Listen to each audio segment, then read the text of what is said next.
Good afternoon. I'm Dr. Jerry James Gingras, and this is Dr. G's ADHD Chat. This is a show that's trying to help make the world safe for ADHDers. I am a clinical psychologist and neuropsychologist. I'm in private practice. At least half of what I see every day is either adults or children with ADHD. And I also am the parent of an ADHD adult. And as I say every week, I have made every mistake it is possible to make in raising your child with ADHD, that is.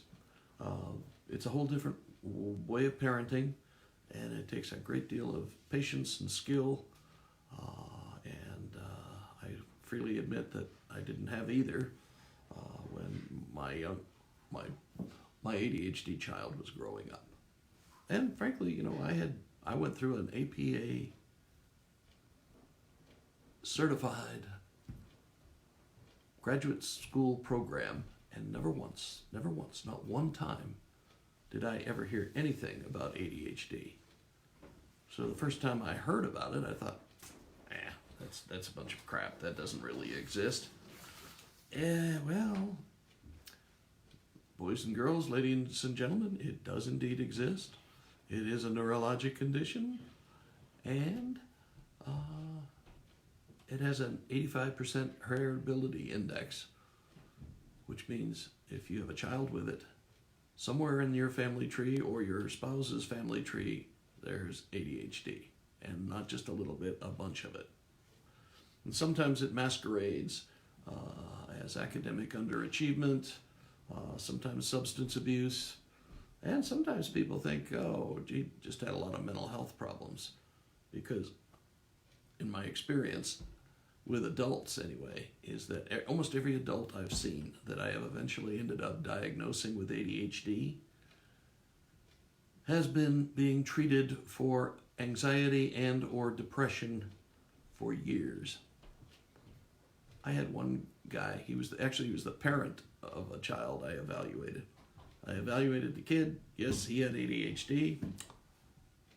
And when I was doing the feedback session, the whole time I was doing it, the wife was elbowing the husband in the ribs saying, "That's just like you. That's just like you," over and over. And finally, I'm not sure who was the motivating force, said, how about evaluating me? And I did, and yeah, indeed, he did have ADHD, and he had a good case of it, a big dose of it. So he got started on medication, stimulant medication, and he said, for the first time, it feels like my brain's not trying to get out. Everything's more calmed down. It's like, you're welcome. But those are the things you live for, but it also points out a problem. Adults, ADHDers, tend to not get diagnosed, especially if they're adults, because the whole adult thing is a little bit different than your average child ADHDer. But it's still a misdiagnosis, okay? And you ought to make sure that you're not just relying on your overworked family practice doc to make the diagnoses. You need to actually get evaluated by somebody who knows a little bit about what they're doing, okay? And I don't mean to put anybody down. I'm just saying that evaluating for ADHD is a specialized kind of procedure, and you need a lot of training and some years of experience. And I started worried about ADHD and exploring the whole thing when my child with ADHD came along. And I had access, a psychologist. I have access to other psychologists. They will talk to me. And at that time, I think I was in a postdoc. And the other postdoc, well, not, it wasn't even the other postdoc, it was staff. I knew a couple of guys who had postdocs in pediatric psychology. They were worthless when it came to evaluating for ADHD. They really didn't know what it was. They gave them an IQ test. Huh? That has absolutely no validity in terms of evaluating for ADHD. It might show up a couple of symptoms or so, but it isn't a good way to evaluate for ADHD. So, again, I talked about this a little bit last week, when I was also having technical problems like I'm having this week. I'm using a totally different setup than I've used for the last 3 or 4 years doing these shows, and it's I'm a little bit uncomfortable with it, but what are you going to do? For some reason I have an iPhone that has lost the ability to rotate the picture, so everything's staying vertical, and I have no idea what to do with that. I got to go bring it in because I've been playing with this for 2 or 3 weeks. But anyway, back to the ADHD and the adult issues especially. I thought I'd include this this time. I talk a lot about the parenting part of ADHD because that is a huge issue. And even if you're an adult with ADHD who didn't get raised very well, odds are you want to know how to do it better. Okay? But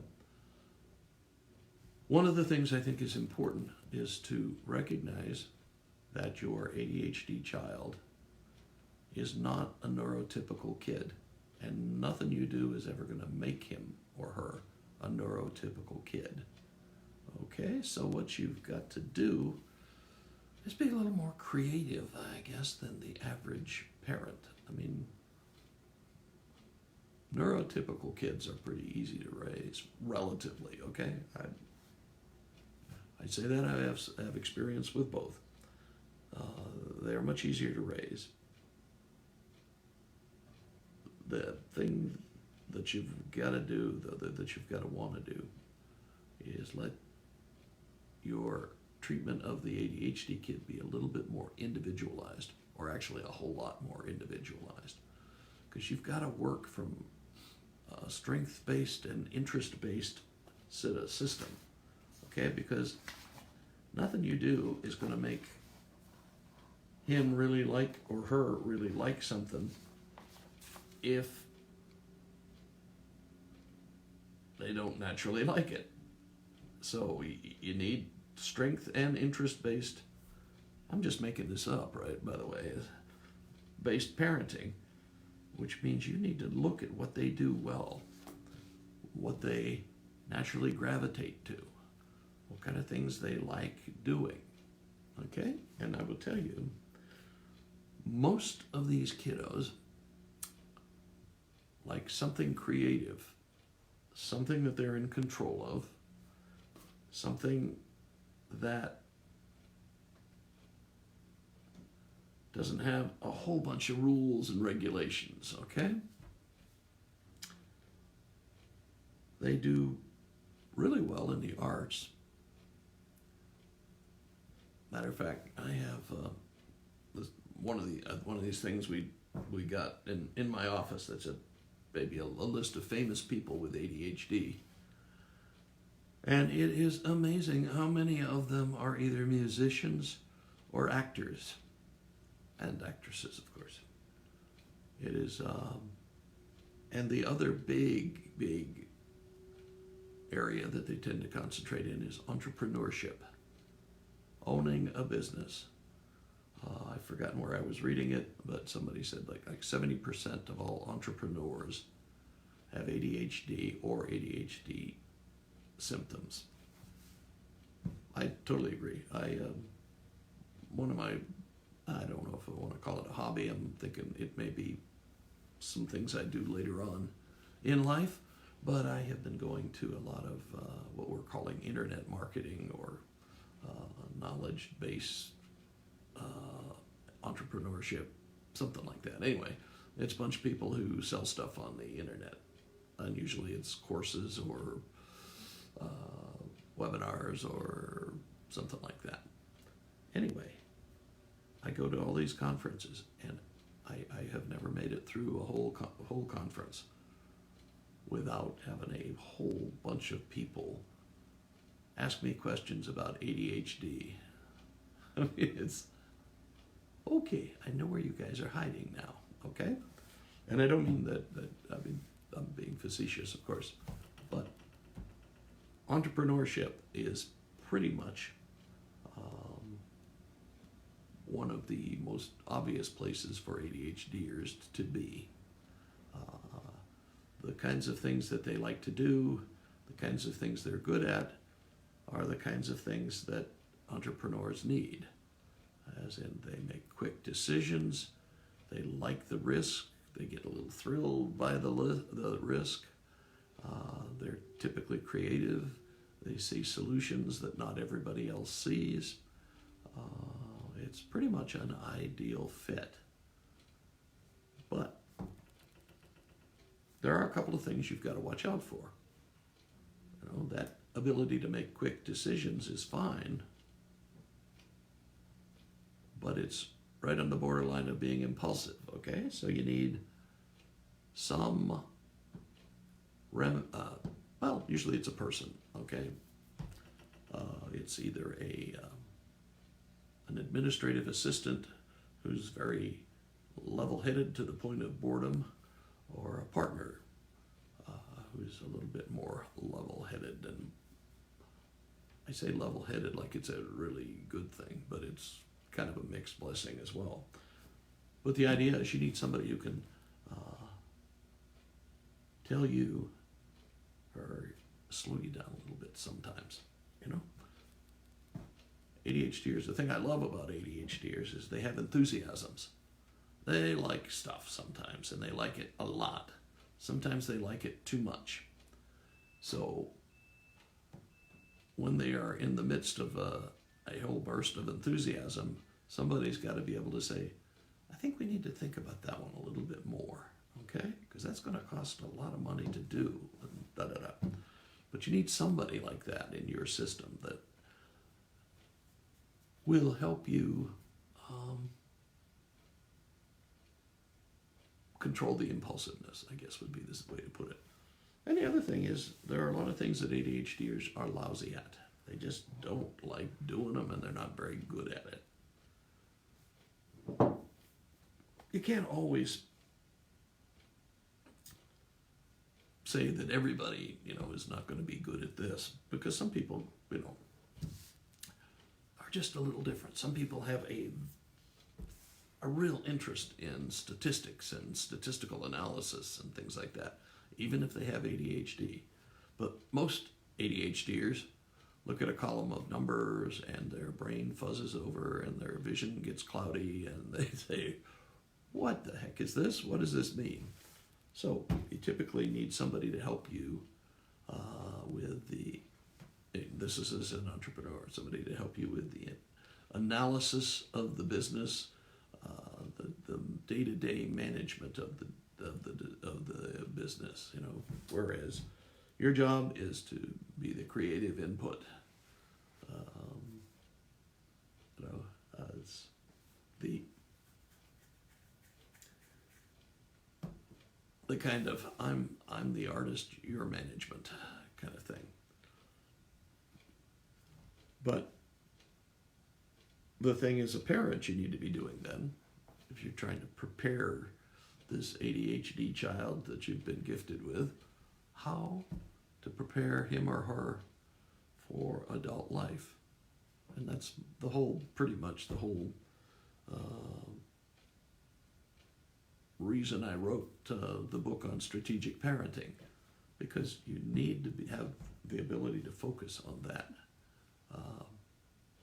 future goal you have for your child. Okay, so you need to make sure they're resilient. You need to teach them that you don't just give up on stuff. You know, that you follow through, and that if you goof up and things don't work out, you try something else to get it done. You need to have some kind of notion that that's a good thing. I think you need to also, and this is sometimes really hard to do, make sure they have positive self-esteem. Okay, and I know this is where eyeballs start to roll. I don't mean like everybody gets a trophy in Little League for participating. I think that's a bunch of hooey, and it doesn't teach you the way the world works and all that stuff. But you need to teach them that their effort leads to results, and that they have talents and abilities, and they can do a lot of good things. So you need to be, that's one of the things that's hardest with an ADHD child, is that the tendency is to overcorrect, and you're always on them about one thing or another, and that is not a good thing. I mean, you've got to, I don't know, has anybody ever heard of the Lesotho rule?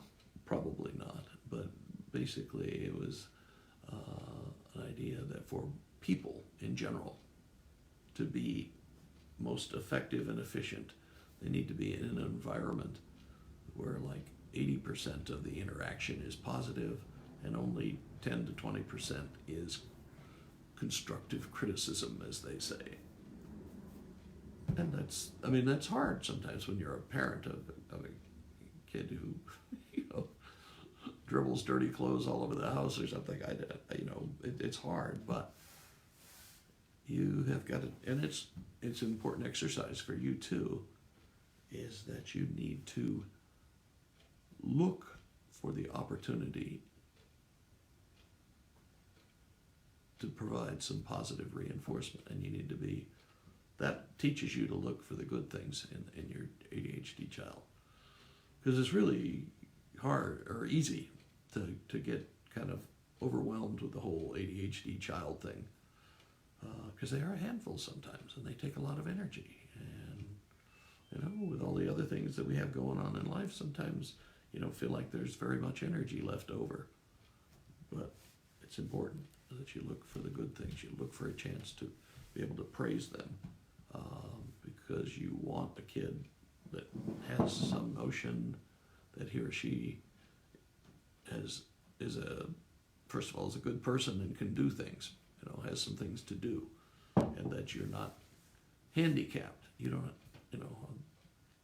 somewhere I was just reading it, it's not that, think of it as you have a different kind of mind, but don't necessarily hang on to the handicap sort of thing.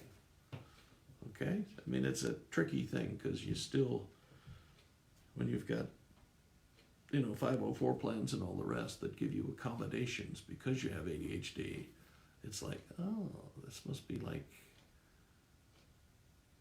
I don't know, like the kid in the wheelchair gets to ride the elevator to the second floor of the school, if you're in one of the few schools that has multiple levels.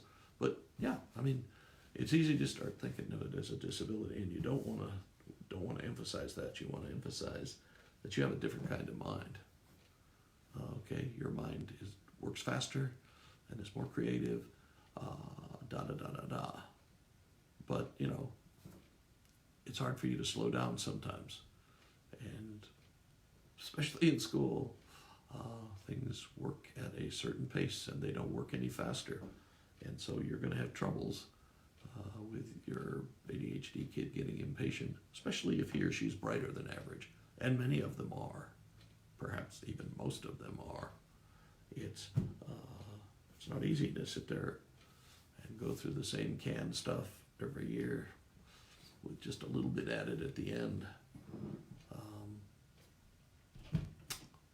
But that's what you're shooting for. You're shooting for a kid that has confidence,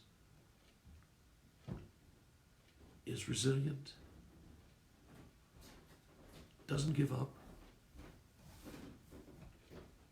and thinks of himself as being a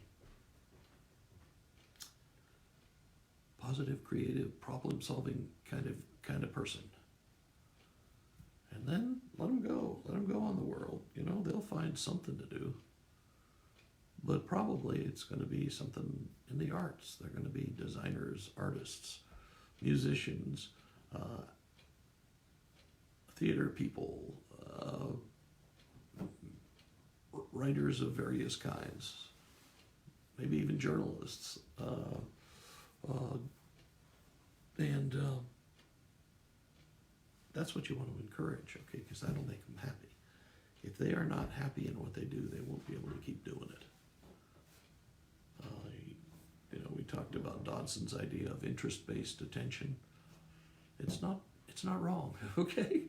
And the other thing about that, though, is if what they are being forced to do isn't in their interest range, then they're going to probably sabotage it and get out of it somehow. Okay, so this is a little bit, you know, this is for some of you guys, folks out there that are adults with ADHD, but also for you folks who are parents who have ADHD children.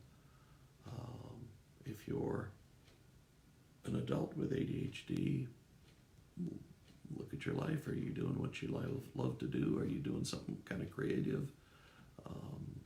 Do you have enough